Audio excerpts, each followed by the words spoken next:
عيونك صغيره ومبطنه ما يخرجش عليهم الكحل الاسود. تبعي معايا لا فيديو نديروا العكس. بعد ما رسمت حواجبي بمصحح الحواجب من افر بيوتي وحددتهم بستيك تاع افر بيوتي، راح نجيب هذا البالات من افر بيوتي، راح نجيب اللون هذا البني وفرشاة تكون كبيره شوي ونديروه هنا وندمجوه، نسحبوه وندمجوه. نجيب اللون الفاتح من بالات وراح نفتح هذه المنطقه لانه عيوننا مبطنه.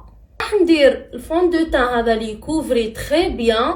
شوفوا لي من افر بيوتي البنات، شوفوا باش راح نثبت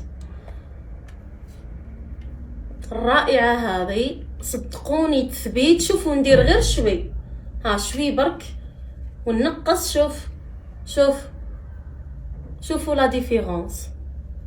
شوفوا بين هذه وهذه. عبالكم واحد التثبيت ديروا برك شويه باسكو راهي فريمون. شفتوا لابواط هذه تاع افر بيوتي اللي قلت لكم درت بها حواجبي، فيها جال مارون تاع الحواجب وفيها هذا النوار. هذا نديروه ايلاينر ولا نقدروا نديروه كحل، وراه واتر بروف ما يتنحاش خلاص. شوفوا جيبوا لي هذاك الجال والبانسو اللي كان فيه، بعد هزي غير شويه باسكو راهو بيغمونتي. ما تخافيش خلاص، هزي لي شويه كيما هك وبات باش ما تخمجيش، وديري لي هنا الكحل.